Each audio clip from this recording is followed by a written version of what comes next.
OutKick 360 across the OutKick network. I'm Chad Withrow. Jonathan Hutton, I should say, is not here this week. Paul Kuharski is. And we are getting you through this Thursday. So more news coming out of the saga involving Freddie Freeman and him firing his agent, Casey Close. If you recall, he fires his agent because there's this tearful return to Atlanta. And in that weekend, apparently he catches word that his agent wasn't being completely honest with him, allegedly, about the Braves' final offer, which led to Freddie Freeman eventually signing with the Los Angeles Dodgers, and he fires his agent, Casey Close, over that. This is all from a report from Doug Gottlieb. And Doug Gottlieb, who is a Fox Sports Radio host, the tweet from Doug Gottlieb that started all this was, Casey Close never told Freddie Freeman about the Braves' final offer. That is why Freeman fired him. This is after the Freeman firing. He found out in Atlanta this weekend. It isn't that rare to have happen in Major League Baseball, but it happened. Close knew Freddie would have taken the Atlanta deal. So Jeff Passan from ESPN is now reporting that because of that report, agent Casey Close has sued radio host Doug Gottlieb for libel, alleging in a complaint that Gottlieb defamed him and Excel Sports Management in a tweet regarding the contract negotiations of Dodger star Freddie Freeman. This according to court documents obtained by ESPN. Paul, the burden of proof when it comes to media members on something like this is heavy. He would have to prove that Gottlieb intentionally passed along. Yeah, knowingly lied. I don't know why Gottlieb would have done that, or what his motives would be there. It's very, very difficult to prove. And I think really filing the suit is the thing here, not winning the suit, right? He's making a statement by going after him at all. And so didn't Freeman sue Close, or he just fired him? I think he fired him and maybe sued him. I don't think so. I think Freddie Freeman has fired him. Now, Casey Close also submitted some sort of complaint to Major League Baseball against the Braves for spreading false information or something with that about whatever. All right, that's what said that they misrepresented the negotiations to his client when he met with them or saw people with the Braves on that trip. And as Andrew Brandt told us, Casey Close is supremely reputable agent, repped Derek Jeter, and has a big stable, has had a big stable of big-time clients. So this is quite the soap opera involving very big names and a lot of hurt feelings. You know how this all could have been avoided is if Freddie Freeman won the big baby. Well, if Freddie Freeman been decisive and followed advice from Larry. Yes, followed advice from Chipper Jones on it and probably got steered in the wrong direction by his agent. But you're right, the agent works for Freddie Freeman. If he really wanted to sign with the Braves, he could have signed when the Braves gave him that final offer all-star break of last year. And he had plenty of time to sign that extension if he wanted to. Now, Gottlieb's tweet is way more definitive than I remembered. I will say, there's a lot of ways you could have phrased this and said, Freddie Freeman believes Casey Close didn't give him the Braves' final offer. That's why he fired him today. But he says Casey Close never told Freddie Freeman about the Braves' final offer. That is why Freeman fired him. He found out in Atlanta this weekend. It isn't that rare to have happen in Major League Baseball, but it happened. Close knew Freddie would have taken the Atlanta deal. Also, I just don't buy that it's not that rare. Yeah, I don't buy that either. I think that's a wild statement to make, that this isn't that rare in Major League Baseball that an agent wouldn't give his client a final offer from a team. And after talking to Brandt about it, I don't believe that Close didn't tell him the final offer. I believe that Close painted it in a less friendly light than was accurate. Well, but I mean, yeah, that could be done, but that's a different statement. Did not tell him about the final offer. But I think that is what my alleging. Statement would get him off the hook for libel. Yeah, but again, you've got to prove that Doug Gottlieb knew it was false and reported it anyway. And Doug Gottlieb's very hard source here, if we want to play the sourcing game, is very likely either a close friend of Freeman's or an Atlanta Braves executive that was involved in this that spoke to Freeman during that visit by the Dodgers to Atlanta. Could it be another agent that caught wind of this? That maybe wants to hire Freddie Freeman? I would put that third. Or hurt Casey Close? On my speculative list, I would put that third. Because this would directly hurt Casey Close's business, this report, obviously, if true. So it could be someone out to get him, so a rival of him. I don't know. That was quick it's to get to story. that would be quick, I think, in the gossip circles to get to that agent because it happened very quickly after that series. It's a crazy story, and people leave teams all the time after many years of those teams. Albert Pujols is a legend in St. Louis and left for a decade to go to the Angels. I mean, these things happen. It's just such a strange story because of the level of emotion from Freddie Freeman about all this. Now, it helps that he's playing well for the Dodgers. It'd be a much bigger story, quite honestly, if he was terrible this year and had all that emotion. He's playing well for the Dodgers despite, we've concluded, not wanting to be there. So it's impressive. I mean, I heard... Because I think he goes to bed every night with a Braves pillow. I heard Dave Roberts on 94.9 The Fan, our Nashville affiliate, on the way in today on Dan Patrick. And he was talking about that weekend. Dan, he said, okay, we're 3 minutes in, so I'm going to ask you about it, the Freddie Freeman situation. And, I mean, he played it off like, yeah, everybody understood. No one was mad about it. It was a wild weekend. He was very emotional. I just kind of played the conduit between our team trying to beat the Atlanta Braves and his emotion and everything else. But I keep going back to it's got to be weird if you're a Dodger, if you're with that organization. It's got to be strange. I think absolutely. I mean, it's also a little bit unfortunate in the timing that it happened so late into the season, right? You're that far into your first season being with the Dodgers, and you're getting your ring and going through all of that stuff. Paul, excited about our next guest, your buddy Tom Rinaldi. Tom Rinaldi will join us. He didn't know who Johnny Jaha was, and it cost him first go round. Prepare to cry like Freddie Freeman when Tom Rinaldi speaks to us when we come back. This is OutKick 360.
Second hour of OutKick 360 across the OutKick network. Alongside Paul Kuharsky, I am Chad Withrow.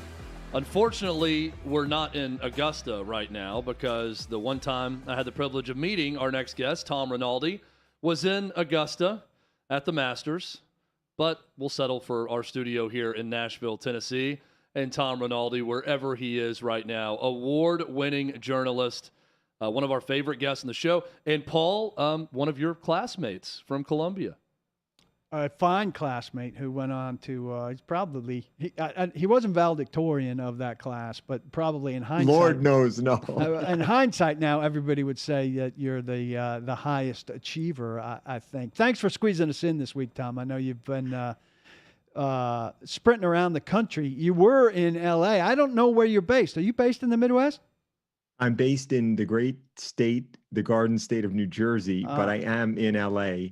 I am throwing out a first pitch. My first time doing that. I'm doing that at the Angels game tonight. And I've already been informed by many in my life, including our son, who is going to be headed off to Notre Dame in the fall, that if I bounce it, do not bother to board the plane back home. So, guys, really have a good thought for me. When you agree to do this, we've done this at a minor league baseball game with together, not major league like you. How did it go?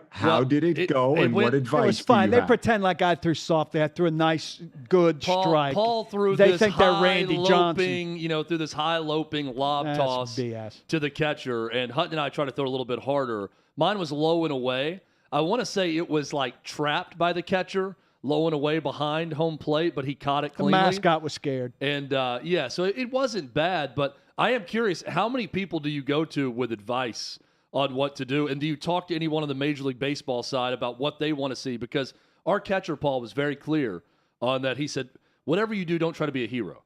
Like, don't go to the rubber and don't throw it as hard as you can. Like, we all just want to catch the ball and then be done with it. Well, I've been told by our son, Jack, that my manliness quotient will plummet if I don't throw from the rubber. I don't know that I'll follow his lead there, but I do know, not being a hero, I subscribe to that plan. Get it there, let him frame it, let the tools of ignorance do their work. Hopefully we'll be good. And you don't want any mention with Baba Booey. Zero. Yeah.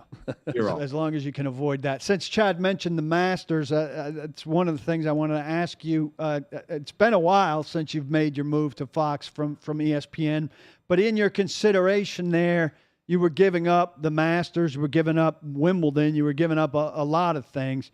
I think a lot of us attach you mostly to the Masters out of those things. How tough was it to walk away from a venue that gave you the opportunity to be there regularly? Yeah, I mean, it's always going to be a very special event, and all my time at ESPN is always going to be really special to me, Paul.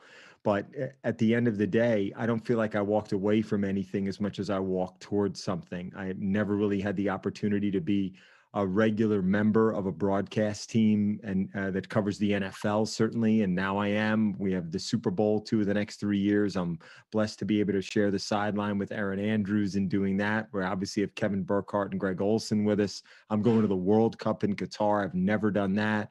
I'll be at the All-Star game, the Field of Dreams game. I contribute to the World Series. Do college football, big noon kickoff. I'll be doing the Ohio State Michigan game. I mean, it's phenomenal. I certainly miss those events. They're incredible. I actually miss the Open Championship as much as any event when it's at St. Andrews. So this is also a bit of a tough day as well. That was the final Open Championship we had before ESPN and ABC lost it over to NBC, where they do a great job with it.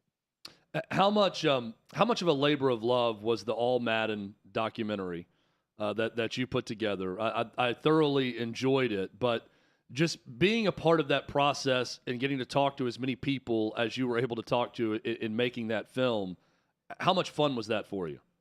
Chad, that was an opportunity, really a professional opportunity of a lifetime. You guys know booking guests is a hard thing to do. And we put out 38 requests for the Madden documentary, and we got 38 yeses. If that doesn't tell you something about John Madden, nothing will. The opportunity to spend time around him, and then the way the timing unfolded, the fact that from the beginning, the design was, it was a love letter to John, And he saw it surrounded by family on Christmas Day, and 3.5 days later passed away.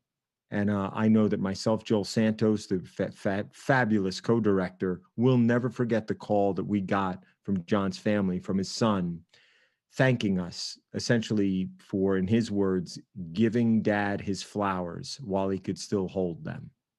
And that meant the world to us. I'll follow your lead and go Qatar instead of Qatar. What, at this stage, are your preparations like for that? What do you know about the logistics and the concerning things about being over there at this stage, still several months out? I'm very curious to know. Right. The only fall World Cup in history, maybe the only one that will ever be staged. It begins November 21st. It ends December 18th because of the temperatures in that part of the world. I have not been over there yet. We've had massive logistical efforts to create the stages, but also realize this, because of the size of the nation, guys, as opposed to other places like North America, Canada, the United States, and Mexico, where it will be in 26, all of the venues are fairly close by to each other. I don't know that there's ever any more than 90 minutes to 2 hours travel time to a different one of the stadiums. So in that regard, it may be a bit easier. There's a lot I still don't know about it. I can tell you this, I couldn't be more excited about the chance to cover not just the biggest sporting event in the world. I think we could really make a reasoned case. It's the biggest event in the world, period.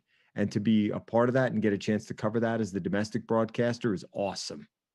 I'm really curious, Tom, just about your fall in general. You just went through all the things you listed, what you'll be a part of. You know, football season's obviously our prime time with this show as well, and what we're doing. But you've got big noon kickoff on the college front. You've got your NFL coverage with Fox and NFL, and then in the middle of all this, not in the beginning, not at the end, right smack dab in the middle of the football season, you're going to be covering a World Cup. And then kind of back and forth to football after that. Have you taken the time to give it much thought about what that schedule is going to be like this year?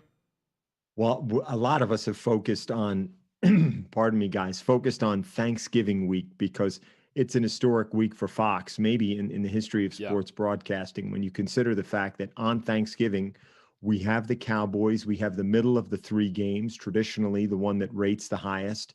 That'll then be followed by taking the trip up for Big Noon and then planning to be on the sideline for Michigan, Ohio State. And then that's followed by a great NFL matchup that Sunday, I believe, Rams Chiefs. And then directly after that, the flight over to Doha. So that's a very, very busy, incredible week. In the midst of that, the U.S. will have already started group play. We'll have contributed features for our coverage, which is, again, headed up by Joel Santos. The group stage matchups are fascinating. England and Iran and Wales, and to see what chance Americans have to advance out and see how far they can go. It's really a full turnover here in the roster. Players with a lot of real talent who are significant contributors in their clubs, in Europe. It'll be fascinating to see how it unfolds. I can't wait. So your newest project that debuts on the 18th, just early next week, is called Wesley, the middle name of Lyman Bostock, the California Angels outfielder, who was a pretty damn good ball player. Most people forget. George Brett says in your teaser that he thought he was a potential Hall of Famer as early in his career as it was. Only Major League Baseball player ever murdered ever, or murdered during a season. I can't remember which you said. Murdered during a season. Yep. And is kind of remembered incorrectly, and pick it up from there. Tell us how you kind of came into this story and why you wanted to tell it. The reason for the title, Paul, you correctly point out, it's Lyman Bostock Jr.'s middle name, and that was the name that many in his family called him, really a name of affection. They called him Wesley, the son of a Negro Leagues player who really didn't have his father play a primary role in his life to any significant degree, but still was impassioned by the game, determined to learn it, and went to college in California, ostensibly to play baseball, didn't even get on a field the first 2 years of his time there, swept up in the campus unrest and the tumult of 1968. Any of us who've lived through the early years of the 2020s can relate to 1968.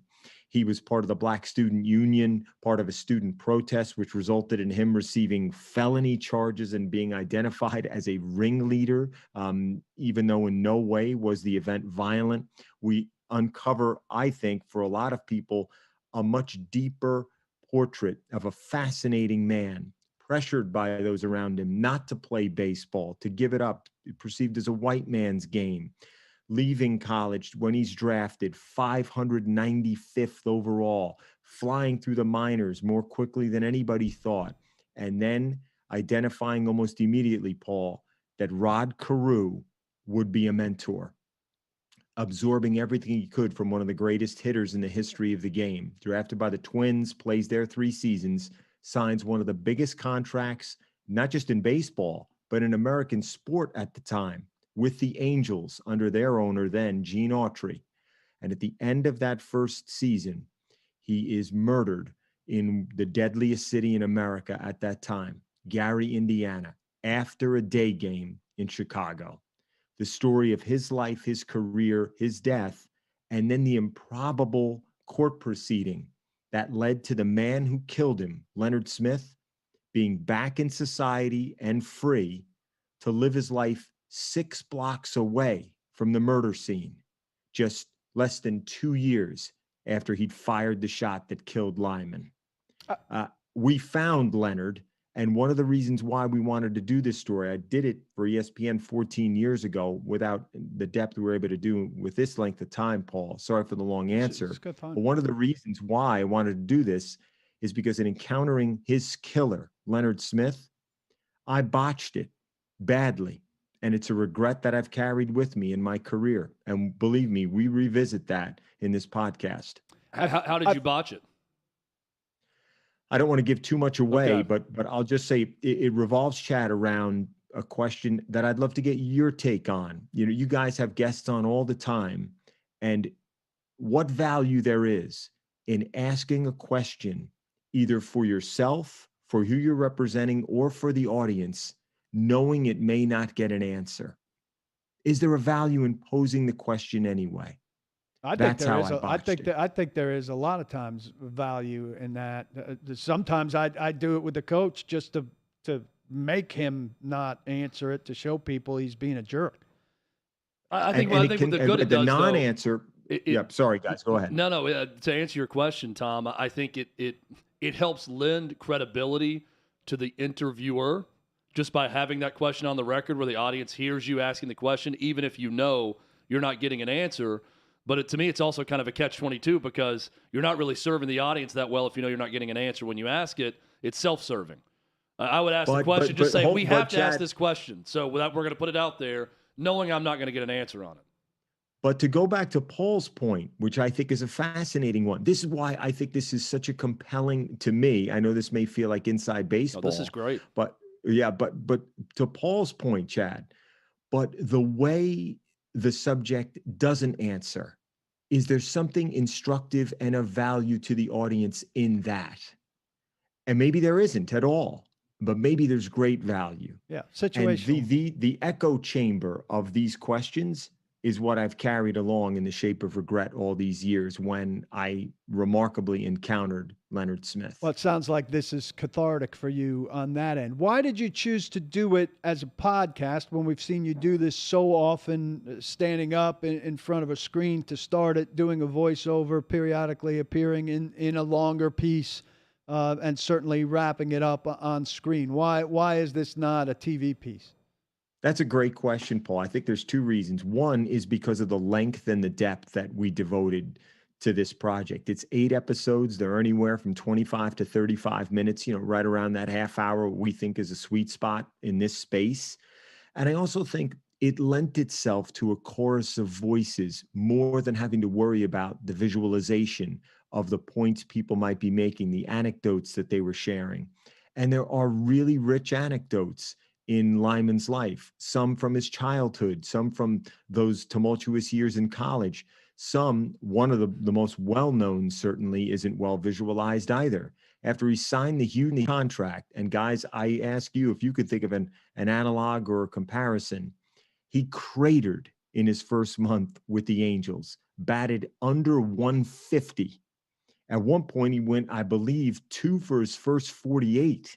He was awful in that stretch. And he went back to ownership, to Gene Autry, and said, I don't want my salary.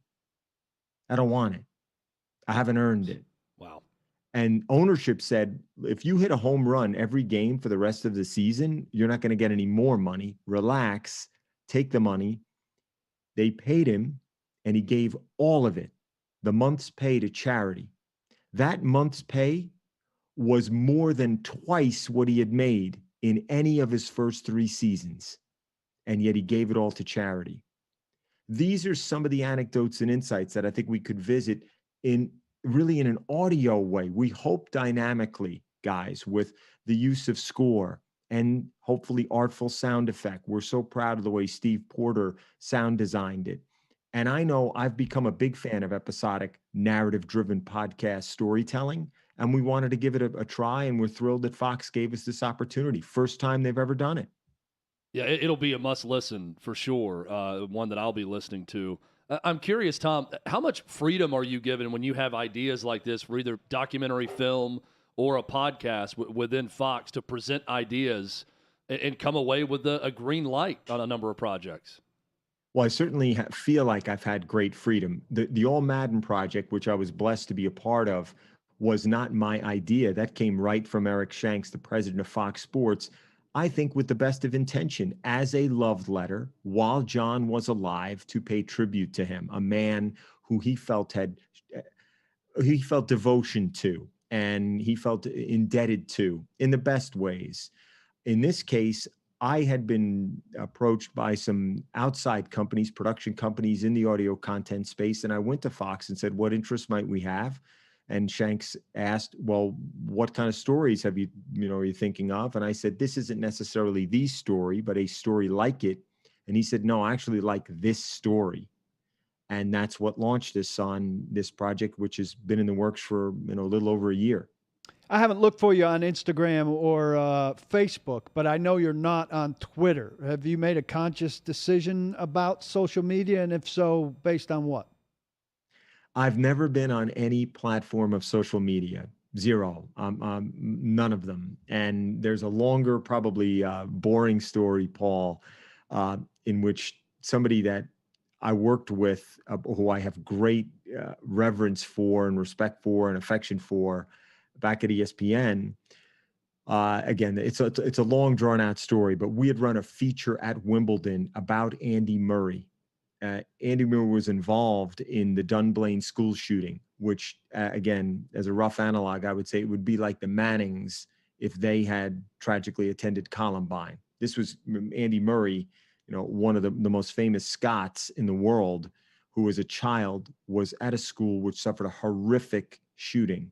He never spoke of it publicly, but we went back to the town to see, as Murray was getting closer to winning a Wimbledon title, what it meant to them, if anything, after this had happened. We found out it had enormous meaning to people in the town. The feature ran during a rain delay during the Wimbledon final as the roof closed. And I was forwarded one random tweet. And the tweet was so beyond the pale to me, was so off the top rope, cruel and mean-spirited. Want to watch tennis. Why am I subjected to Tom Rinaldi telling me about murdered kids? F him. Something like that. And I just swore, whether I'm too thin-skinned, whatever else it is, that I don't need that in my life. And I've never had it in my life. Good for you. Hey, we didn't get grades at Columbia Journalism School, but yet they did actually produce a quote-unquote valedictorian. So they picked, like, this person is the best reporter student. Do you remember who it was? Was it him? Who? Was it Sri? No, it was Diane Baxt. I'm virtually certain it was Diane Baxt. That doesn't ring a bell? I'm sorry. I'm in my dotage now. Does it ring a bell for you, Paul? Well, for me, I always remembered, how the hell did they decide that Diane Baxt, of all of us, was the singular best person? Who is this person? I think she worked at the Baltimore Sun. I don't know what she's gone on to do. I'll text you. I'm going to do some research. I'll text you if I am in fact correct. Well, if I can ever be on with you, I love it. And I know sometimes it feels like it can be a bit of a hassle, but I love being on with you guys. Well, we'll put you down for twice a year now that we're Fox brethren. Yeah, we'll let you get through the World Cup and all that travel. Then we'll touch base towards the end of the year. Hey, it was terrific. Great catching up with you. Good to see you. You look well. Always great. Thank you, guys. Wesley out this Monday, the first 4 episodes, everywhere you get your podcasts, Apple, Spotify, everywhere. Thank you, guys. We're all in. Thanks. Making a note to make sure that I download that and subscribe to it right now. Wesley, the name of the podcast. Great stuff from Tom Rinaldi. Always terrific when we get a chance to chat with him. Literally about anything. Patrick on Twitter says, Tom Rinaldi casually slipping into narrator mode about his podcast is the smoothest thing that you'll ever hear in a broadcast when he went into the narration of what the podcast is. Let me tell you a secret. Terrific. I mean, he doesn't even remember Diane Baxt, so there's no way he thought that she was that good either. Yeah, no doubt about it.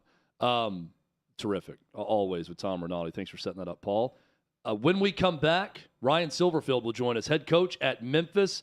We talked with Will Healy from Charlotte earlier this week, getting the perspective of Group of 5 head coaches. We'll talk about his program. We'll talk about what's next. We'll talk about what he sees across college football right now. That's coming up next. This is OutKick 360.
And we're back on OutKick 360, and we will not keep our next guest waiting any longer. He is Memphis head football coach Ryan Silverfield on with us right now, kind enough to wait with us as we went a little long with Tom Rinaldi.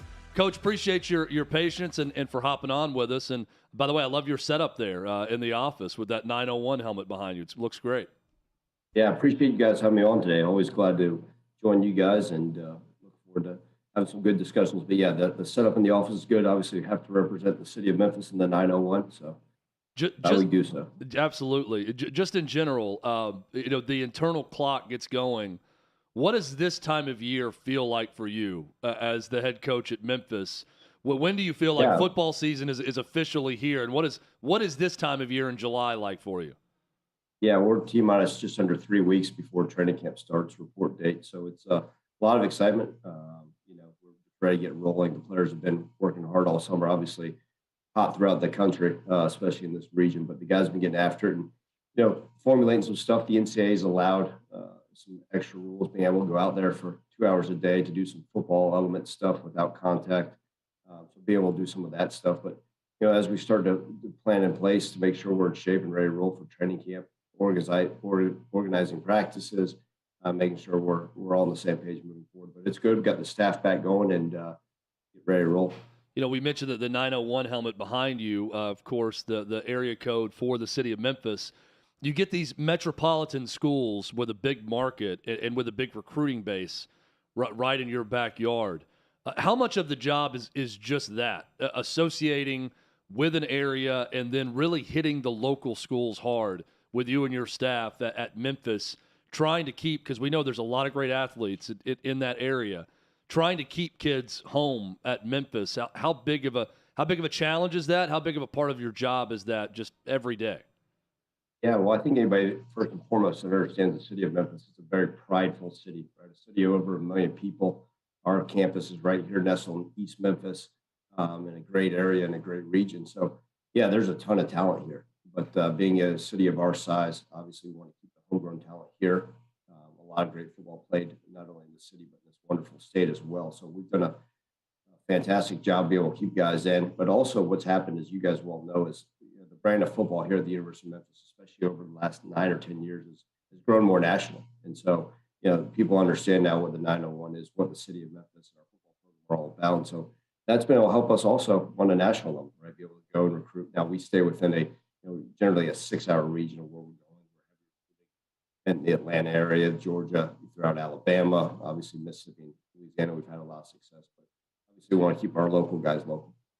How much do you sell guys when you're bringing them in, and how much do you use it to your advantage while you've got them, that you've got some significant NFL experience? So is it six years with the Vikings, 1 with the Lions, that you could say, hey, I've been up there. I know how things work up there, and you've got access to that with me.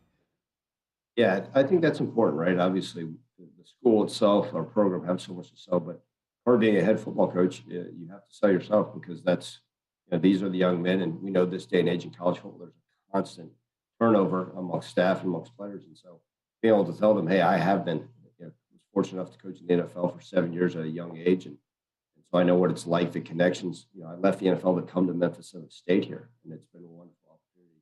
And so I think that's part of it. And the guys know it and they believe it, and they're able to see that. We have guys that go to the league and they'll talk about the connections and the mutual friends that we have along the ways. But I think it's important to help significantly in recruiting. We've been very fortunate in past seasons. Obviously, I've got fantastic staff that's done a great job with this, but back-to-back best recruiting classes in program history. So we're going to keep pushing it and selling that as well. How often do your players come to you and ask advice about NFL, about, how do you do this drill here? What did you see from players you were around at the next level? I'm sure as a coach, as you said, you can sell that part of your career and what you've done, but how curious are your players about things like that? Because you've had some draft picks come through Memphis. Yeah, absolutely. They've been great about it, and I appreciate the transparency and the communication with our current roster. Those guys will come and talk about, hey, what's it like? Especially those guys that have the opportunity to play at the next level, maybe in their senior year, and our junior year that may be draft eligible, and they want to have those conversations. I think it's good, be able to tell them, hey, here's what Adrian Peterson did, here's how he worked, or here's some of the stuff Jared Allen was able to do. and then those connections, and I think that's important. And it's been good. And, I'm glad the players want to ask. Obviously, our ultimate goal is to win a lot of games here and graduate the guys. But, most of our players have the goal in mind of playing the NFL. And we're so fortunate at Memphis to be able to put in, over the last 8 years, we've had a draft pick. And that go in the right direction. And it's pleasing that our players are interested in that, wanting to achieve those goals and dreams. Memphis head coach Ryan Silverfield, our guest on OutKick 360. So, Coach, when you see the news that USC and UCLA are leaving for the Big Ten, what's your immediate thought? Being in the world of college football, knowing there's instability at a number of places and a number of conferences, what was the initial reaction to that news? Yeah, I think like everybody else in the country, we were all surprised and a little bit shocked. But college football, the one thing we know, the only constant is change. I mean, I don't think anybody can sit there and tell you that they knew that Oklahoma and Texas, almost a year ago, we're going to be leaving as well. And same type of way, right? It was route that you guys in the media world probably were the same way. I don't think anybody had I got a hunch that was going to happen. And same with, with USC and UCLA. And that's part of it.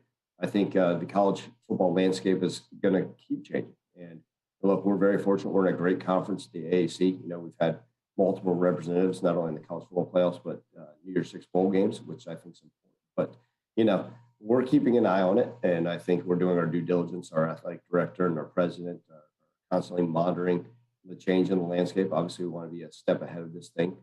Whatever we can do to play the most competitive football schedule, that's what we're going to do. And part of that is being in the conference that fits us best. Well, and, part of that is the sales pitch of the conference and making sure that you're top of mind with a lot of people, because you're right that the AAC kind of became that sixth power conference in the last couple of years with some of the teams that it's produced. And you mentioned the success of Cincinnati. Well, Cincinnati now, of course, headed here soon to the Big 12.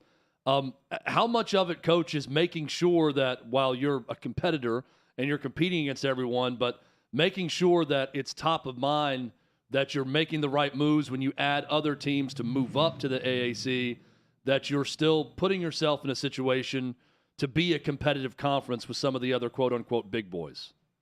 Yeah, I mean, I think that's all part of the steps of the equation, whether it's us as a institution, right, the university. Anybody knows that we're adding $200 million to our Liberty Bowl Stadium, Simmons Bank Liberty Stadium, which would be a huge upgrade. And that's part of the process of making ourselves attractive, not only in this conference, but possibly others, right? The facilities we have here at the university, the success of our basketball program. Obviously, we need to continue to win football games and compete for championships. But that's part of it. And then, what other teams are we bringing into this conference, right? Does that make us still at the eyes of a Power Six? But in this day and age, as we well know, sometimes, right, what is even considered the Power Five? And like we talked about with the success of the teams in our conference being able to play in those big time bowl games, it's kind of wiped away. And everybody has the opportunity, to play at a big time, game, whether it be the college football playoff or in a big time bowl game. So I think that's part of it. We're constantly doing things as a university from the standpoint. We're a Carnegie R1 status, so part of that's, okay, if every team in the Big 12 is a Carnegie R1 school, that's important to us as well. We were able to achieve that here. You open at Mississippi State on September 3rd, if I'm not mistaken. After all this realignment stuff settles down, if we wind up with 4 super conferences or 2 super conferences, do you think if a school like Memphis is still where it is, will it have a tougher time, or will it still be the same in terms of getting a game like that on your schedule? Well, I think we all know it's getting harder and harder for a place like Memphis to schedule those type of opponents, right? I'll just say this: we make a lot of calls out there to a lot of places throughout the country, trying to get games, and we want to play a competitive schedule. We called the teams in state, that you guys will know that, hey, let's try to get on the schedule and play you guys. And sometimes those are hard to get those calls returned because people know the football we're going to play. And you're right, if there isn't a whole lot of change in conferences and we still are where we're at in a few years, those conversations may have been harder because of what, the way teams are. And, who knows what every conference is going to say. Is the SEC going to say, hey, we're just going to play a 10-game schedule in conference and the other 2 have to be from these other 2 conferences? Who knows? But I can't predict that, reality without sounding like coach speak. Our number one focus right now is on this current season, and the conference realignment will take care of itself. We've got to great administration that will handle that. But yeah, our focus on Mississippi State and seeing what we can come out of Starkville. Ryan Silverfield's the head coach at Memphis, and he has been our guest on OutKick 360. Coach, appreciate the time. Best of luck this season with everything going on, and we'll certainly be watching what's going to be a terrific Week 1 matchup in Starkville against Mississippi State on September 3rd at 6:30 p.m. Thank you so much. Appreciate you guys having me on. Have a good one. Thank you. Absolutely. You too. Coach Ryan Silverfield of the University of Memphis, a sneaky good program there at Memphis. And Calvin Austin, one of the latest draft picks, some really good talent at Memphis. So appreciate Ryan for joining us. 4 guys currently, if what I found is correct, on the Steelers and 2 on the Eagles. Very big in Pennsylvania. Yes, they love their Memphis Tigers there in Pennsylvania. So, Paul, you know that I'm anti-shift, right, in baseball. So what's going on in minor league baseball right now against the shift? I like this idea. I like this plan. I did a Fox News rundown on this yesterday. They're in one minor league coming up next week. They're drawing kind of a wedge behind second base. And you're not allowed to be in that pie shape as a second baseman or a shortstop. So if you want to play behind the bag, or if you want to play in the middle, you have to play shallow. So you're allowed to be in front of the wedge, but you're not allowed to be in the wedge. And I suspect you're not allowed to be on the grass behind the wedge. Yeah, so either. Does this wedge go into the grass, the outfield, or Well, no? it's not drawn onto the grass. Okay. So maybe you could play on the grass behind it. And they're thinking, good luck throwing somebody out if you field it in the grass back there. But I don't know. I mean, you're drawing 2 lines on the field. I'm not a super traditionalist, but I don't want new lines on the field. And as I contemplated this yesterday, as I wrote what I ultimately delivered that would be on Fox newscasts today as the little sports piece that we contribute, I said I was conflicted by it because here's my thing. You know, I hate that balls that have been hit for over 100 years to spots that have automatically been hits are now being easily caught by guys who are positioned there, just standing there catching what has been a single for years. But I also hate that hitters are not changing their ways and putting balls to spots that are unoccupied now, hitting them or bunting them. So ultimately in this, I concluded I'm with Wee Willie Keeler, who was a tiny, tiny guy, a Hall of Famer, who choked like halfway up on a 40-inch bat and said, hit them where they ain't. But the longer we go without people hitting them where they ain't, the more I'm going to lean towards outlawing a shift. One thing I wouldn't be averse to is having infielders have to be in the infield. I don't feel like that's out of bounds to say infielders have to stand on the dirt. Yeah. And so the second baseman who's kind of playing between the right fielder and the first baseman while the shortstop comes over on that side of the field, to me, that could be illegal, and I wouldn't have a problem with it. He has to be on the infield. I hate the shift because I hate when the ball is hit. You know, for years and years And watching you think, baseball, base hit. I knew it was a base hit, and then now I have no clue because I have no idea where the infielders are shifted. And now I'm to the point where I know it's an out. Yeah, you got second baseman against certain hitters, you know, making plays from shallow right field. You with know, no at times, difficulty. or shortstops just reach out. on, you know, in center field making a play, a double play. It's crazy to watch, but also it's not as easy as just at times. Well, hit them where they ain't, because pitchers can execute pitches to where it's nearly impossible to hit it the way that you want to hit it. Well, where they're throwing you at times. So I don't think it's impossible to bunt it there. No, you're right. I don't think it's impossible to bunt it's difficult, though. To bunt it to third base. Well, train like hell to do that. Yeah. No, I'm with you. But something's got to be done. Either way, I'm not a huge fan. So Deion Sanders recently talked about do not like. But he was on a podcast, and he had comments about the lack of African-American players in Major League Baseball. Lowest number of black players in the game since 1991. And Deion Sanders had some thoughts on why that might be. We'll let you know what his thoughts are. We'll discuss when we come back. This is OutKick 360.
Coming to you live from downtown Nashville, 6th and Peabody Studios with Old Smoky Moonshine and Yeehaw Beer. I'm Chad Withrow. Paul Kuharski is here. Jonathan Hunt will be back on Monday. Well-deserved week off.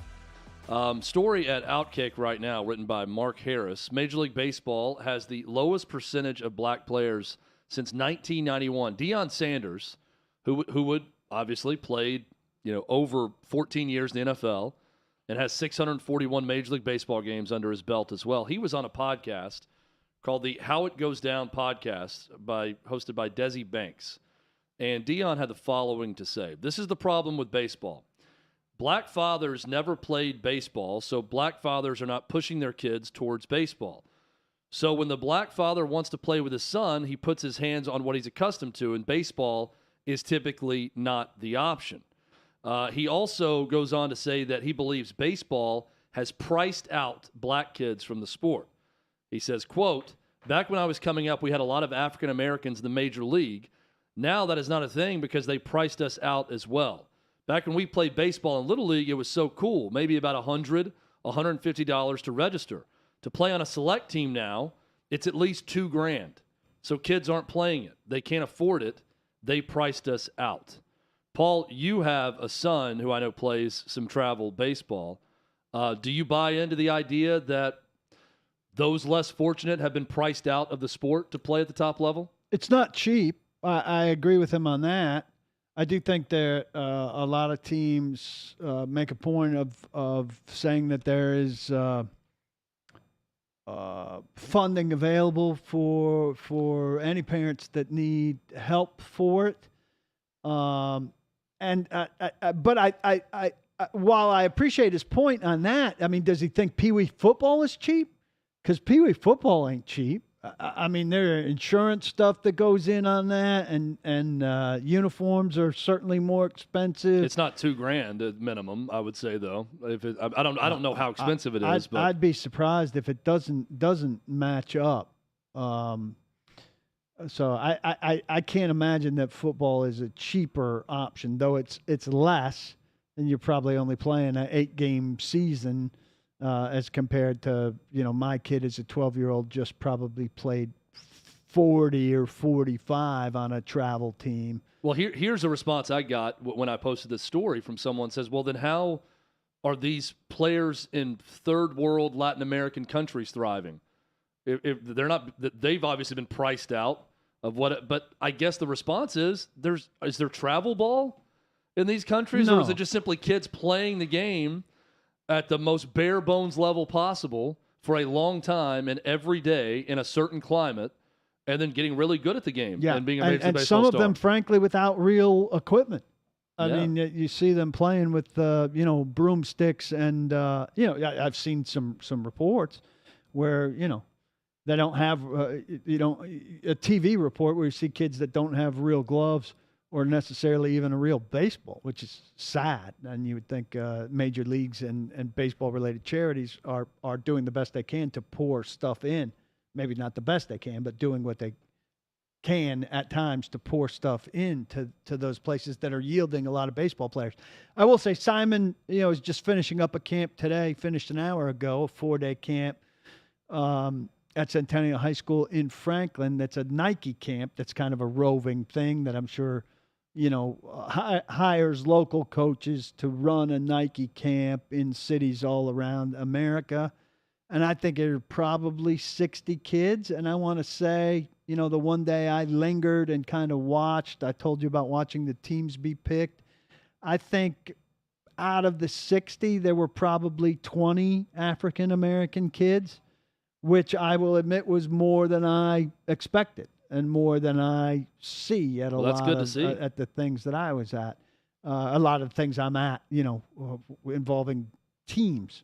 So I was encouraged by that and thought that was a good sign, and they looked to be good players and guys who were into it. So, while I don't think this has hurt the quality of baseball or players that are coming through the system and playing college baseball or high school baseball or whatever it may be, I don't know if this is necessarily a good thing either. The lack of a community team when you're growing up. Like you play at one park, and then maybe you have a travel team from that park, but everybody lives in that town, plays for that town. they're always together. As we specialize more and more, you get, in a town, you're in, Paul, in Brentwood, Tennessee, they probably have 25 different groups, that are playing there that are all different levels of travel team in a place like that. Look, you can't stop time. You can't stop the future from arriving. This is where we are right now, but I don't know that lack of community sport involvement outside of, the high school football team in your town, I don't know that that's great for baseball as a whole. Well, it ends earlier and earlier, not just for baseball, but for everybody. The parents overtook it and over-organized it, and maybe most significantly, corporations took it over and found ways to make money on it. So you are paying $2,000 for your kid to play baseball at a level where you and I were still playing just Little League and trying to make all-stars. Yeah. Rec league ball for a 12-year-old now is really bad baseball. If you're playing rec league ball at 12, you stink. Or if you're good, you would be Babe Ruth. We have a friend that played rec league ball one year because he got kind of squeezed out between a team folding and he got cut. And it was, right after tryouts were overdone, and his dad said he was looked at like Babe Ruth. Yeah. Well, he wasn't Babe Ruth, but he did a lot for his ego that year, and his confidence got built up. Yeah, and it's a weird spot for parents too, because I totally get it. I'm father of two that haven't started that level of sports yet, but you don't want your kid to be left behind. Exactly. Right? Like if your kid likes the sport, you don't want to be the parent that holds them back, even if you're kind of against it. And you don't want to get all in on a travel team that early or anything else, but you also don't want to look back and be the reason that your kid didn't make the high school team or didn't get some scholarship money to go play in college because they weren't on a travel team at some point. Yeah, and for Simon, soccer went the other way. When he made that jump from the great rec team that he was on to the big club organization, he didn't love it. And then some personal stuff got in the way, and he's not a soccer player anymore. We are going to talk about the juice when we come back. And no, I'm not talking about O.J. Simpson. We're going to talk about the juice around college football. That's next. This is OutKick 360.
Final hour of OutKick 360 on this Thursday. Chad Withrow with Paul Koharski alongside. Jonathan Hutton will be back on Monday. British Open underway at St. Andrews, the old course in Scotland. It looks like all but maybe two groups are done for the day. There's two groups maybe still on the course right now, which isn't it like 10 p.m. in Scotland? I feel like it should be over.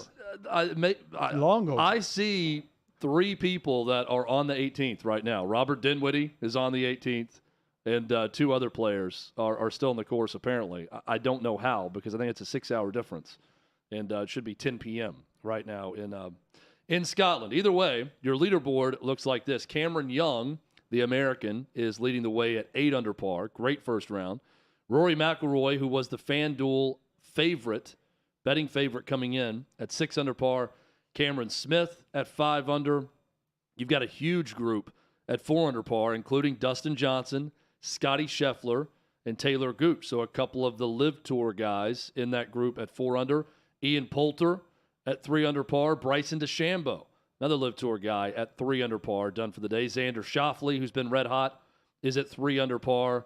Further down the list, Patrick Cantlay is at 2 under. Webb Simpson at 1 under par. Phil Mickelson is at even par through his first round. Jordan Spieth, 1 under. Louis Oosthuizen, another Live Tour guy, 1 under par. Colin Morikawa, even par through round 1. Shane Lowry, a former British Open champion, at even par. And you ask, where is Tiger Woods? He is not anywhere on this leaderboard you're seeing right now, because he is finished at +6. So Tiger Woods not looking good for him to make the cut at St. Andrews at the British Open. John Daly, by the way, +1 alongside Brooks Koepka, also at +1 for the tournament. Sunset, Colin informs us, is 9:54 in Scotland. So it should be dark right now if I've got my time zones right. Maybe it's 5 hours ahead and not 6. I don't know. Either way, there's still a couple players out on the course. I like that sunset time. Somehow, some way. I would accept that. There are some players out on the course. News we relayed to you earlier with the Freddie Freeman saga with his agent, Casey Close, his agent, who Freddie Freeman fired because, as Doug Gottlieb reported, claiming that he wasn't let in on the final offer from the Atlanta Braves. So Freeman fired his agent. Casey Close has now sued Doug Gottlieb for libel, alleging in a complaint that Gottlieb defamed him and Excel Sports Management in a tweet regarding the contract negotiations of Freddie Freeman. Some more details are out. This is courtesy of Jeff Passan at ESPN. Into that lawsuit from Casey Close and to suing Doug Gottlieb. The complaint details a timeline of Freddie Freeman negotiations. Again, you got to show the proof of what exactly happened or the truth of what happened. Details the timeline. This suit alleges tens of millions of dollars in damages from Casey Close. I mean, I'm sure it's hurt him, and I don't doubt that it's hurt him, and it's hurt him, significantly. But the guy's reputation in the business has to be better than can be hurt by Doug Gottlieb. I think it would hurt him with new people who don't know him. But they're going to have to get to the bottom of what exactly did happen, and I would think it's going to be a he said matter. Freddie Freeman doesn't believe he was told the whole story and fired him, which doesn't look good for Casey Close. Well, and Casey Close says he did tell him everything. And in this lawsuit, Casey Close also alleging that he's received death threats since the news came out about this. People are idiots. I didn't know Braves fans went that hard, to be honest with you. That kind of surprises me that Braves fans would be threatening the life. It shouldn't surprise me that anyone in any walk of life is an idiot now, but that kind of surprised me when I saw that. I think so death that's threats get thrown around for virtually anything now. We can be grateful that very few of them are serious, it seems. Yeah, that's certainly unfortunate. Paul, by the way, I thought about you because you and Dan Dockich had your back and forth yesterday on our show about Lamar Jackson, and then signed off. I know Dan was going to ask you on. You had something going on this morning.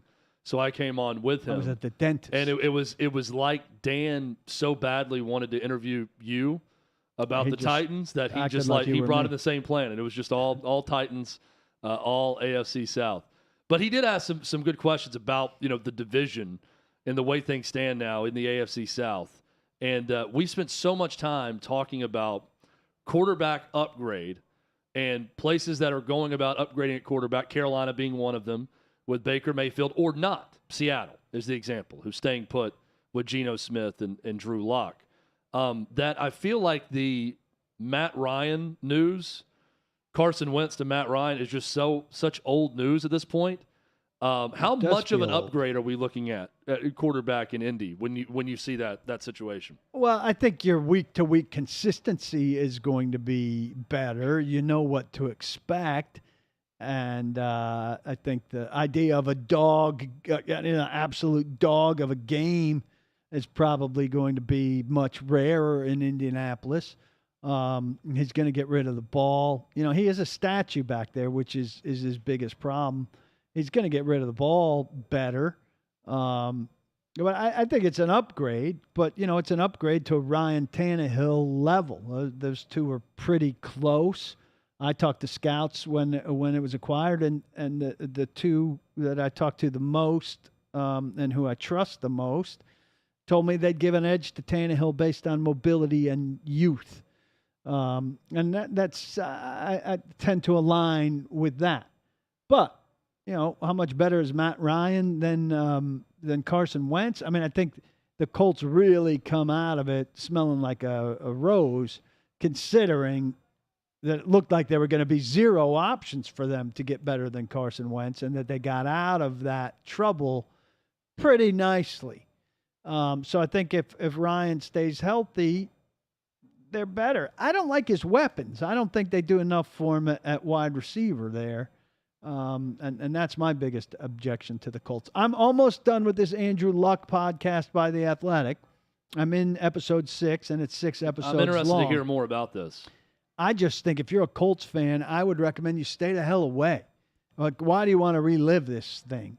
To me, it's taken me back to stuff that I don't remember that well, and I cover the division, and I'm thinking, and he just finished the season that was like the comeback from the lacerated kidney and the year they beat the Titans in week 17 to get into the playoffs, and things are pretty good.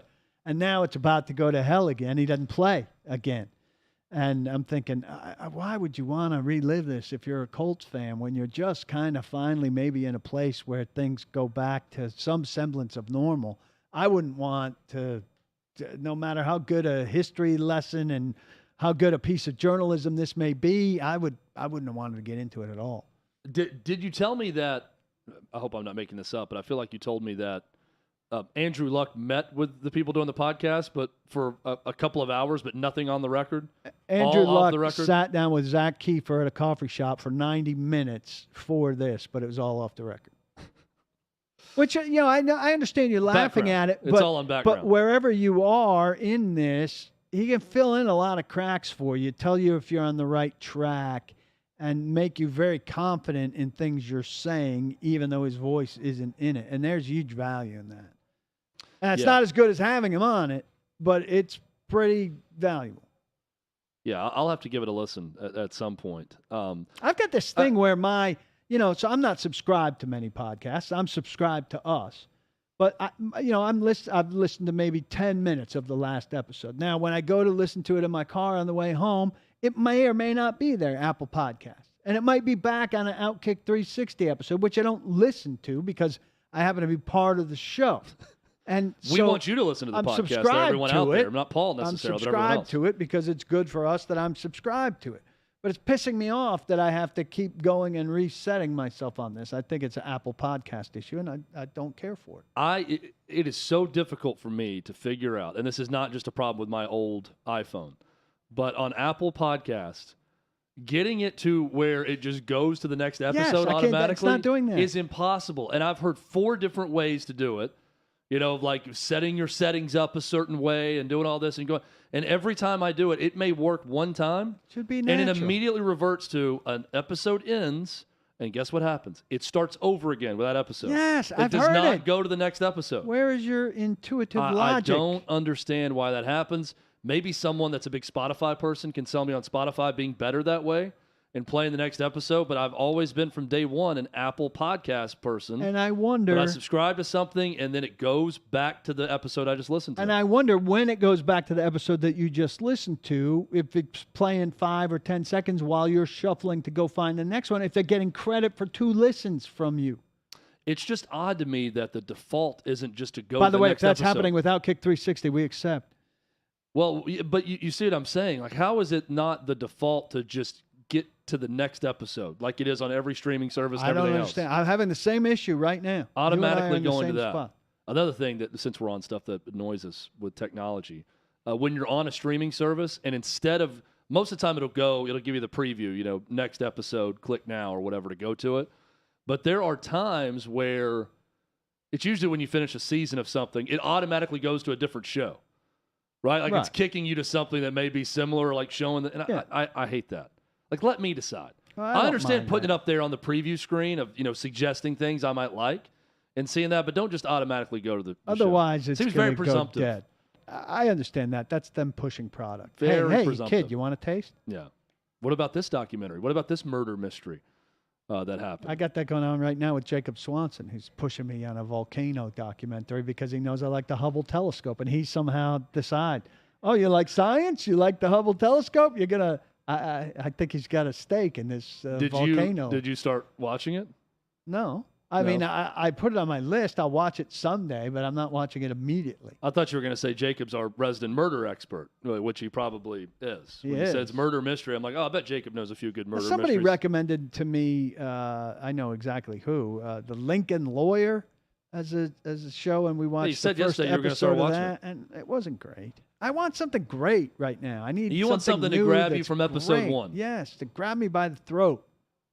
I will give you a recommendation, Paul, and I do this but with a lot of hesitation. And you and I have a lot of shows that we but I together. do this with hesitation because I love this show now, and I like the first episode, but I think you might like it also, but I don't know that I would praise it as something that immediately grabs I need you. Teresa to like it also. Slow Horses on Apple TV. And what's that about? Slow Horses has Gary Oldman, Olivia Cook. It is a terrific cast. It's based on a series of novels. It is a British spy show. I like British spy But shows. it is a show that, Gary Oldman is not some slick James Bond type It's okay. British spy. I don't need It is about Slough House in London, which is where they send all of the secret agents who screw up. Okay. And this is where they basically store them. It's all the screw-ups in MI6, I think, is the agency I like that. in the show. That's a good premise. Slow Horses, I'm 4 episodes in. It's a nice little mystery at the heart of it. There's, intrigue about what characters are doing what.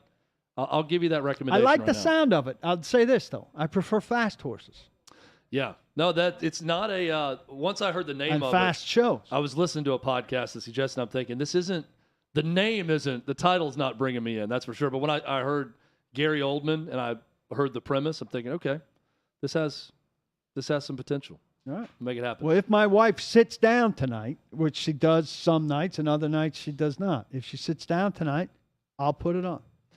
We hope everyone out there is comfortable right now, and we're going to get nice and cozy and talk a little golf when we come back. Rob Bolton is with PGAtour.com and golf bet at Rob Bolton Golf. We'll talk British Open, everything that's happened today, what to expect moving forward now. We'll talk a little live golf as well. That's all coming up next. This is OutKick 360.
Welcome back, OutKick 360 across the OutKick Network, live from our 6th and Peabody Studios, downtown Nashville, with Old Smoky Moonshine and Yeehaw Beer. Alongside Paul Kuharsky, I'm Chad Withrow, trying to connect with Rob Bolton of PGA Tour.com. So we'll talk some British Open coming up. Right now, you can go to OutKick.com, read my latest column about the SEC juice meter. What is a juice meter, you ask?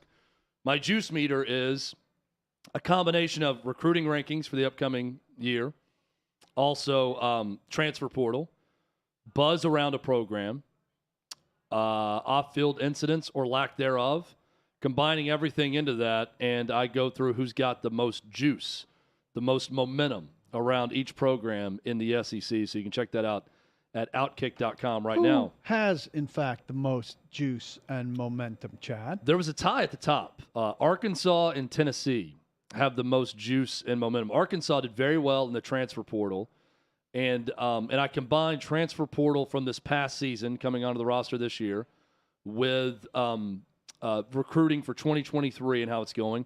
Currently, Tennessee has got the best recruiting class in the SEC. They also have 18 commitments. So Alabama, I want to say, is like 12th or 13th in the country, but they have like 8 commitments. So there's going to be a lot of movement, right, with these programs that are going to add guys later than others. So that's not to say Tennessee's going to end with the best recruiting class, but as we do it right now, they have the top recruiting class in the SEC. Look, I think juice matters to an extent in the offseason because you are ultimately judged by 16, 17-year-old kids that are going to decide the fate of your program because those are the recruits you're going after. So what the perception is does matter across football. It does not matter as much as what happens on Saturdays in the fall. So I preface it with all of that. But even right now, it does matter, and it matters for the schools that I listed. Bottom on my juice meter, Paul, was Auburn at a 2. And that is because they have 4 commitments. Tennessee's got 18 for the upcoming year. They have 4 because of all the uncertainty around Brian Harsin. And something else that jumped out to me, Paul, is even Vandy has more juice than them? Vandy has, I think, a 4.5 on the juice meter. Vandy, believe it or not, is like 8th in the SEC in recruiting. That's very, very good for Vandy for the 2023 class. They're borderline top 25 or 30 nationally in their current 2023 recruiting class. So kids who will play their senior year upcoming and be coming in next year. I'm being told we are joined now by Rob Bolton of PGA Tour.com and Golf Bet. Rob, appreciate you hopping on with us to talk a little British Open. Thank you so much. Not hearing him, so we'll try to reconnect with him and see what's going on. I'm not hearing Rob at all. So we'll keep going. So I wanted to continue on the juice. You gave Georgia an 8, but you said not much is going on except that they are supremely good at recruiting. So, well, here's the thing with Georgia. They lost one player right after the season to Alabama, a receiver. I don't think they've lost another transfer. Now, they haven't brought anyone in either, which is remarkable. But when you're the defending national champion that's returning your starting quarterback and you have that level of stability, the juice is good. It's auto juice. Because, well, there's so much consistency within your program that, that's worked out well for them. Remarkably, Paul, again, you can read the story at OutKick.com, how much I had to look through transfer portal data. Now, that's really the new thing now with college football. It's not just as easy as looking at recruiting. For example, Ole Miss is one of the worst recruiting teams right now currently for high school recruits for next year. They're number 1 in America in the transfer portal with the amount of players they've added. So I think it's in large part a strategy of Lane Kiffin. We're going to go hard in the transfer portal, get immediate contributors, and not worry as much about high school recruiting. Immediate, more experienced help. Yes, which is not a bad thing. You don't have to coach them up to the same degree, and, they should be pretty good. So it'll be interesting to see how he can translate that at Ole Miss as compared to other programs counting on high school guys. And then, of course, if you're Georgia, you're stacked already, so you don't need the newcomers to contribute immediately. All right, we're going to try this again. We're going to try to connect with Rob Bolton, PGA Tour.com. Rob, are you there? Can you hear us? Rob is talking, but we are not hearing him on our end. So we'll move on and try to figure that out. Paul, for those that bet on Tiger Woods coming into the British Open, it's a mistake. Not good coming in. But you did nail it yesterday. You said he's not going to make the cut. Wasn't that your prediction? I just thought that based on the fact that he was riding in a cart about 10 days ago at the Pro-Am that he played in over there, saying that he was conserving everything in order to get himself in max condition in order to be ready for the British Open, that it was going to be, it's hard for me to imagine that he was going to come out, play great guns, and be ready to go and make the cut. And so my gut feeling was that he was not going to be able to do that. Who'd you bet on in this? I bet on, let me pull it up here. I know I bet on no one that's doing very, very good right now. Jordan Spieth was on my list. Colin Morikawa.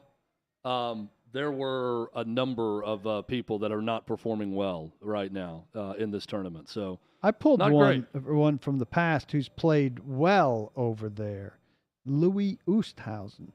So I like him. I always my two guys, Tommy Fleetwood, I did stick with, though I went away from Cameron Smith for some reason. I just kind of forgot about him.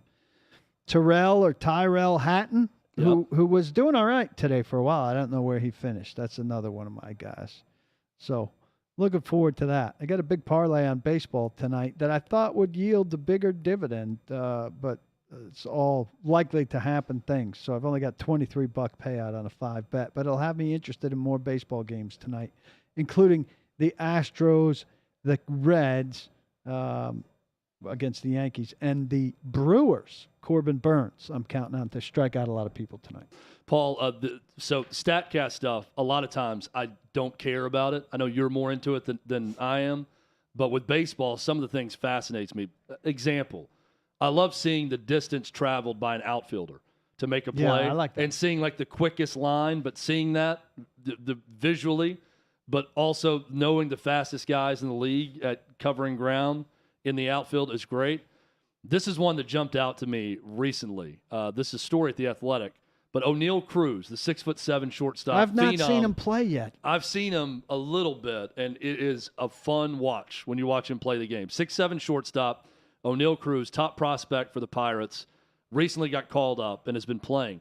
He threw, Paul, the fastest throw ever recorded in the StatCast era from his shortstop position. 97.8 mile per hour throw to first base and a strike to first. That is the type of stat that I love to see. So I makes me wonder, like, what's an average throw from shortstop on a hotly contested, like, I've got to beat the runner here. I wonder what the average throw is, because that's a very good fastball right there from shortstop. Well, and I wonder, too, I'd love to see the actual play that it happened on. Was it like a bobble situation, or was he pretty far back where he had to make a quick throw, or was it just a standard ground ball, throwing a strike at almost 98 miles per hour? I'm picturing him being in the hole and needing to fire it there. Story from basketball recruiting that's been making the rounds today. Top player in the country, point guard, G.G. Smith, is expected to, he's been committed to North Carolina for a while. He's expected to decommit from North Carolina, and then he's going to early enroll at South Carolina in basketball. So big get for South Carolina, big blow to North Carolina's recruiting. That's an unusual jump. Yes. I wonder what prompted that. Did you see that Rashard Anderson, the former Panthers first-round running back, died at 45? I saw this. This is a disturbing trend with football players, young football players. So this makes, just in recent weeks, really, Dwayne Haskins, Jeff Gladney, Marion Barber III, Jalen Ferguson, and Tony Siragusa, plus Rashard Anderson. So 1, 2, 3, 4, 5, 6 guys. I feel like former football players, now, I don't have a sampling to put it against. So, I mean, I guess, young men die, 45-year-old types. But it seems like way too many of these stories recently. It seems like a lot. Marion Barber, is known for training in high heat, and he died from heat exhaustion or dehydration or something like that. He had the temperature in his house or his apartment turned up to like 85 degrees and was working out and died from that, which is bizarre and incredibly sad. Jalen Ferguson had some kind of drug usage as his. I don't think we've gotten the verdict on a fentanyl overdose. Yeah, on Tony Siragusa. We know the Dwayne Haskins case here. We'll wait to hear about Rashard Anderson, but that's a lot of guys. Yeah, too many. Is it definitely disproportionate to the rest of the population? I would think so, especially for seemingly healthy, athletic types for that. By the way, I said Gigi Smith. Gigi Jackson is the number one player in the country for the 2023 class that decommitted from North Carolina and is going to sign with hometown South Carolina. Well, Lamont Paris, by the way, is the new coach at South Carolina, coming over from UT Chattanooga, where he was before. So big get for a first-year head coach at South Carolina to get the top high school prospect in America. That's big. So big news for them. And strike up Hutton's O's. The Orioles now 10 in a row. They are above 500. Paul, you brought up the fact that everyone in the AL East is 500 or better. Now I think they're a game or two over 500 now for the Orioles. I don't know that if they're any good, but they're on quite the run, giving their fans a little bit of hope, which has been few and far between in recent years. They can't have beaten each other up too badly here with records like that, though the Yankees have beaten everybody. So I think it's an impressive feat. I think it'd be something if the entire wild card field is out of one division now that there are 3 wild cards. No doubt about it. Let's do this. We'll go ahead and take a quick break. We'll come back. We'll finish up the show. Got a big topic coming your way when we come back. This is OutKick 360.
Welcome back. OutKick 360 across the OutKick network. Chad Withrow, Paul Kuharsky with you on this Thursday. Got a big show coming up for you tomorrow. Bobby Carpenter, Tom Luganbill, two of our guests. Paul, we got All-Star Week next week across Major League Baseball. A home run derby, which I know you love because of the back. That's your draw Chris to it, Berman right? destroyed it for me forever. I think that the home run derby, the dunk contest, all of that should be suspended for 5 years. Go away. Create some desire for it. I've got Create the buzz. Bug flying around my head. I just think we've seen everything that can happen, so now take it away. And then when you give it back, there'll be a celebration because we'll have missed it. I'm going to go through the list of participants.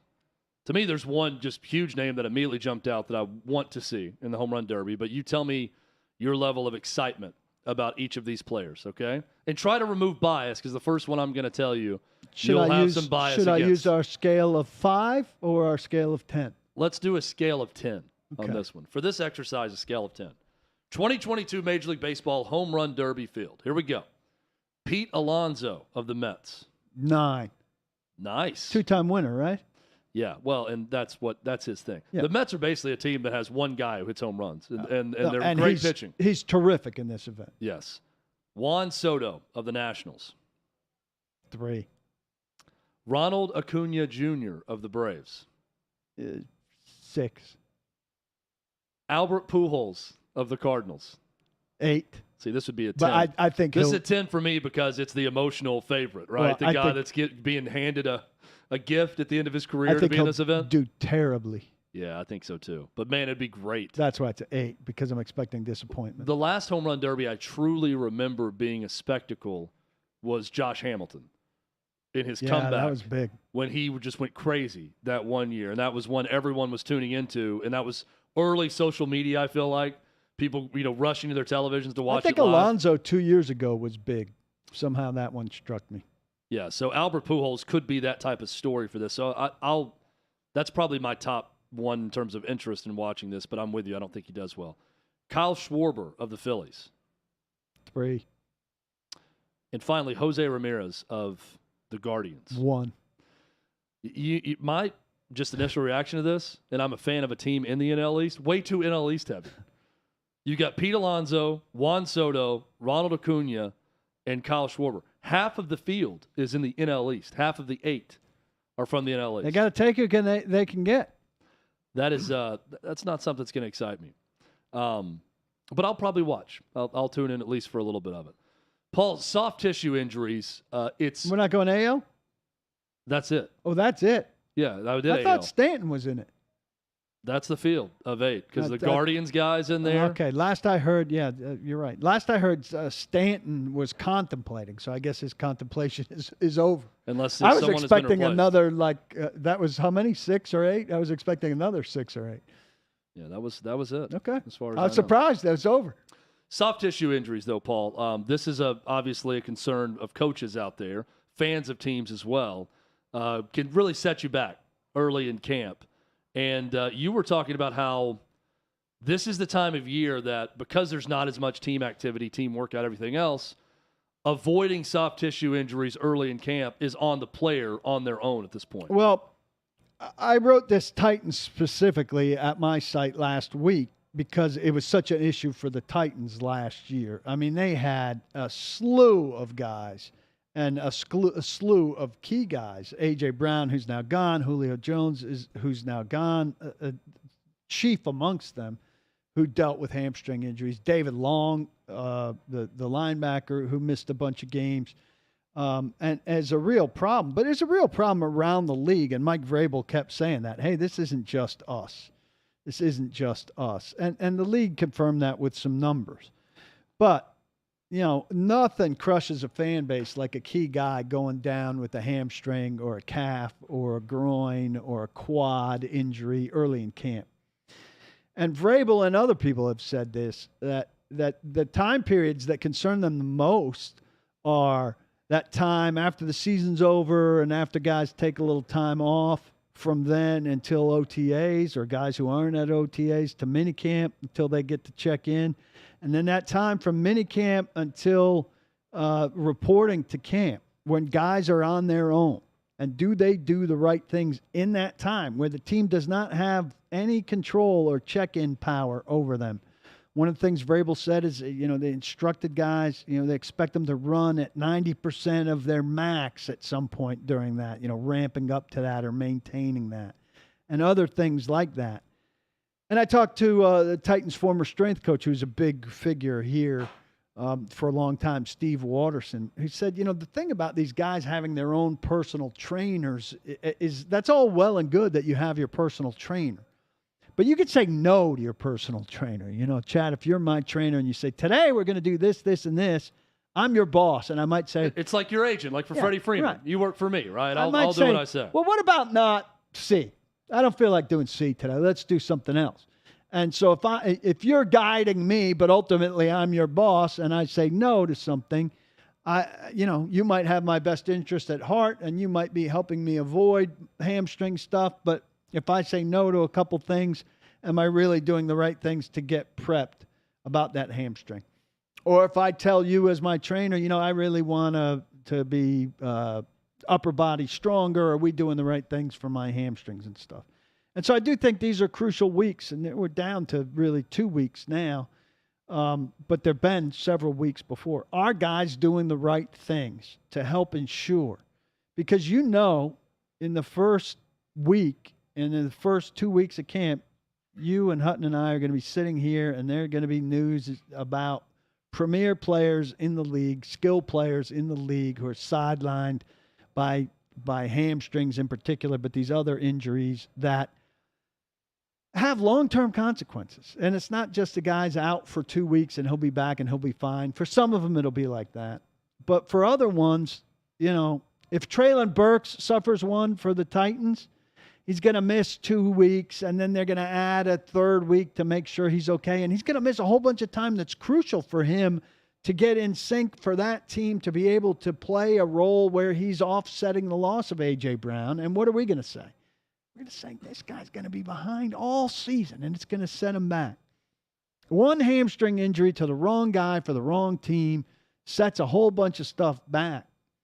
And so, they're not unavoidable, but they're more avoidable than they have been around the league. And teams are busting their humps to try to get guys to do the right things. And then, this whole first couple days of camp is this ramp-up period. And it sounds like BS, and we're going to be bored the first couple days of camp with watching what we're watching and seeing the B-roll that we're seeing rolling in from the TV stations and ESPN and everything. But they're doing it for a reason. And fans and fantasy football players and everybody else has got to be crossing their fingers that it goes down from last year and not up. And maybe I'm being too harsh here, but I can't help but think anytime, and you tell me if I am, guys get injured, you see the injury happen, it's not their fault. Most of the time when an injury happens, anytime there's a soft tissue injury early in camp, I can't help but think it's absolutely that player's fault. For not coming in ready, not being ready. Here's an example. I don't have the stats in front of me, but I bet you there's a way smaller percentage of soft tissue injuries early in college football camps than NFL camps. Why? Because they're in team-related activities all offseason. Yeah. They are on campus. They are working out with the same trainers. They're stretching the same way. They're doing workouts all offseason together, and there's no variation of it.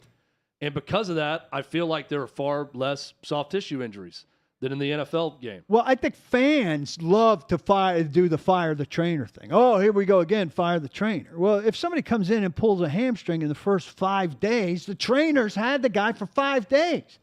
He's been away for 5 or 6 weeks. So like you're saying, I'm more prone to put it on what have you been doing for the last 5 weeks, not what have you done for the last 5 days. And I think trainers in the NFL, especially the NFL, their value's way overrated because all these guys have their own – the personal trainer is more important. Yeah, and their value is in what they tell the guy when he's here to do while he's away. Now, are you listening to me? Well, not only that, I can't control if you're listening to me. Just, in-season maintenance is their value, but I'm never going to blame the trainer or the strength coach. Yeah, not trainer is probably the wrong way to put it. I'm not going to blame the professional strength coach. Strength coach at the college level in every sport is very important. Yeah. Is key. And he's got a lot more time. It's an important position. I would buy more of the fans saying our strength coach is bad in college, because they're more important and have a bigger impact. In the NFL, to me, it's all on the player and what they do to get ready and ramp up for camp.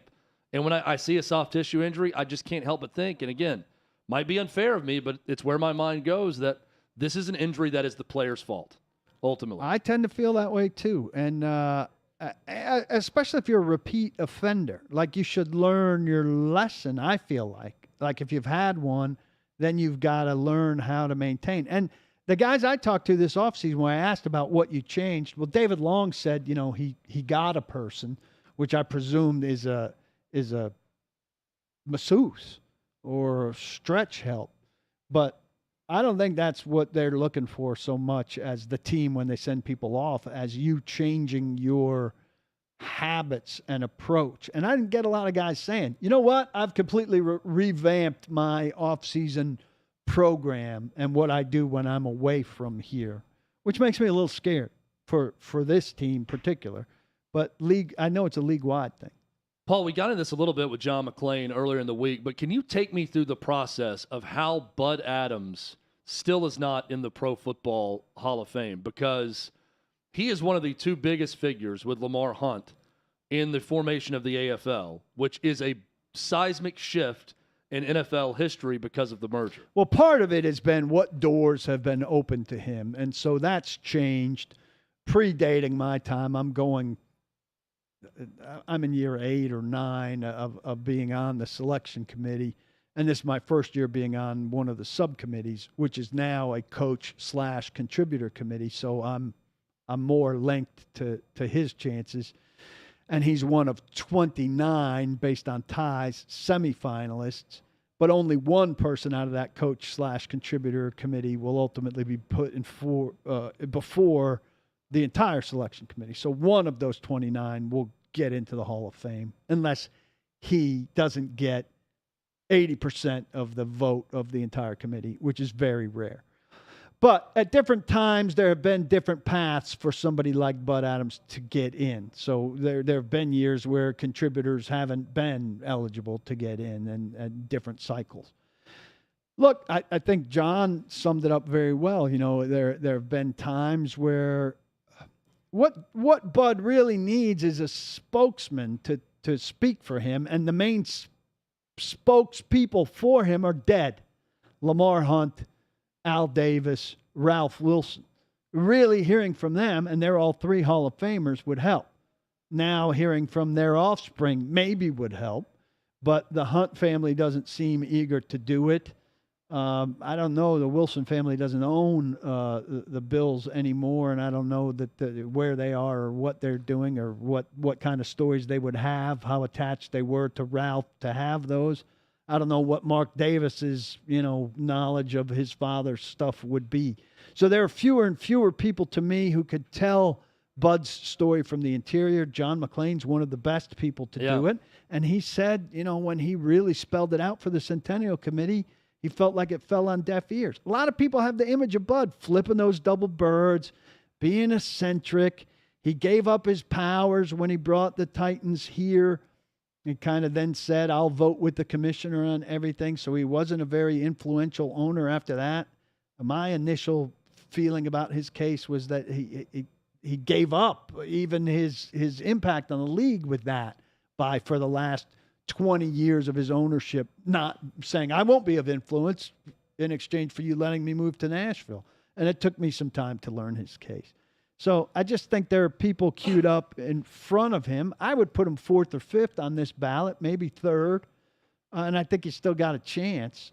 But I don't know. We've got to get crazy to me that interest there. In every history of the NFL that you read, will have him and Lamar Hunt joined at the hip in the most influential thing to happen to the league, early on in the merger, in growing the league. But yet it's almost as if that's forgotten because for no Super Bowl, the double birds, you mentioned that. And you laid it out well, Paul, all the reasons why he's overlooked. But I just feel like that was enough. Yeah. Just that early moment, that Bud Adams having that big of an influence on what is now the NFL with the merger would get him in. And Lamar but it Hunt, hasn't happened. I mean, if you look at some of the other people, it's fascinating to me that it hasn't happened. If you look at some of the other people on this list, like the guy who invented the Cowboys star is a candidate on this list. Now, he was an equipment manager. I'm sure he's a great equipment manager, but there's a great equipment manager with every team.